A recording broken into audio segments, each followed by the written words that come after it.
Today's story will take you to the heart of Paris, where something strange and unforgettable happened on the steps of the Eiffel Tower. If you're serious about improving your English naturally, hit the like button, subscribe to the channel, and turn on the bell so you never miss a daily story. Let's begin. Liam had always imagined the Eiffel Tower as a place full of lights, laughter, and tourists with cameras. But nothing could prepare him for how it actually felt to stand under it. The sky was a soft gray, the wind was calm, and the massive iron structure above him looked both powerful and delicate. He stood in line for a few minutes, surrounded by people speaking different languages. Some were excited, some were in a hurry, and others just stood quietly like him, taking it all in. When it was finally his turn, he did something unexpected. Instead of taking the elevator, he decided to climb the stairs. The steps were metal and cold under his shoes.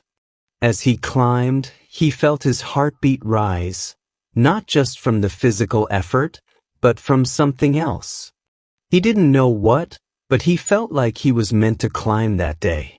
About 1/3 of the way up, something strange caught his eye. On one of the steps, there was writing. It was small, written with what looked like a black marker, but clear enough to read. It said, "Don't stop now. You're closer than you think." Liam stopped. He looked around. No one else seemed to notice the message. He stepped aside and watched a few people walk past. None of them looked down. None of them reacted. It was as if the message was meant only for him. He bent down and looked at it again. The letters were clean, not faded. Someone had written it recently. What? And why did it feel like it was speaking directly to him? He shook his head, smiled a little, and kept climbing.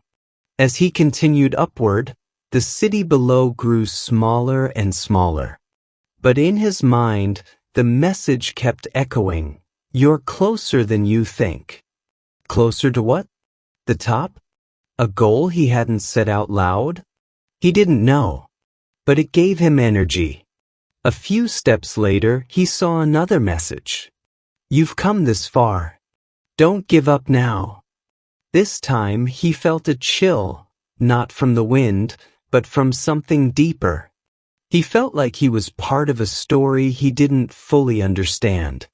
The metal steps, the gray sky, the quiet wind, they all became part of something bigger. He wasn't just a tourist anymore. He was searching for something. He passed more steps. For a while, there were no messages. He wondered if it had all been a coincidence. Maybe someone just liked writing motivational quotes. Maybe it was for everyone, not just for him. But then, near the top platform, there was a final message. It was on the back edge of one of the last steps, easy to miss unless you looked for it. It said, "You've already found it. Look around." Liam reached the top and stepped onto the platform. The wind was stronger now, brushing against his face and making his jacket flap behind him. He walked to the edge and looked out. All of Paris was spread beneath him. The river, the streets, the rooftops, the soft curves of old buildings. He saw people moving like tiny ants, cars like toys, and birds floating just below the clouds. And then he understood. He wasn't looking for something physical. He wasn't chasing a person or a prize. What he had found was already inside him. It was the feeling of being present, of being alive, of being in a moment that couldn't be repeated. He stood there for a long time, not moving, not speaking, just breathing. Eventually, he turned around and began to head back down.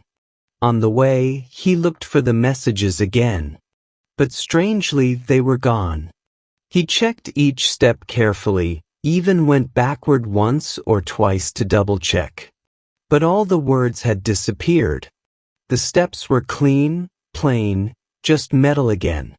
He smiled. Maybe he had imagined it. Maybe someone had cleaned them.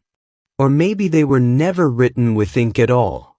Maybe they had only ever existed for him, in the moment he needed them most.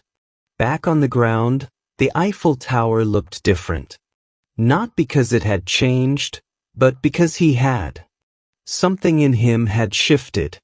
He didn't need to know exactly what. The feeling was enough.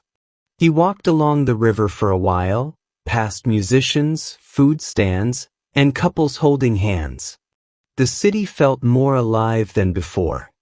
Every sound, every color, every breath of air was sharper, fuller.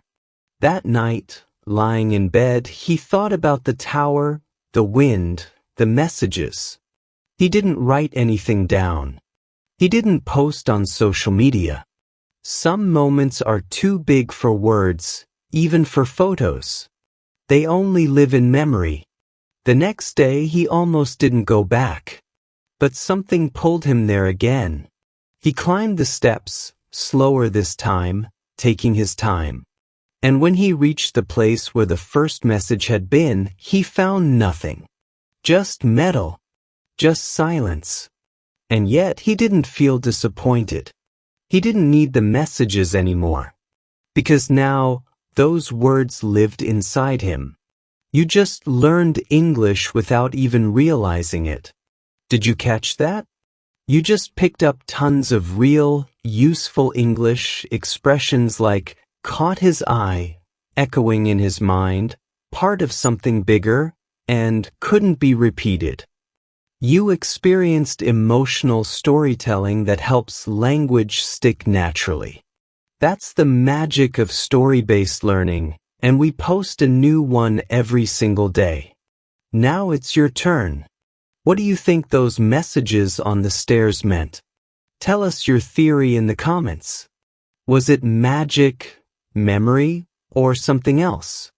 And don't forget to like this video, subscribe to the channel, and turn on the bell.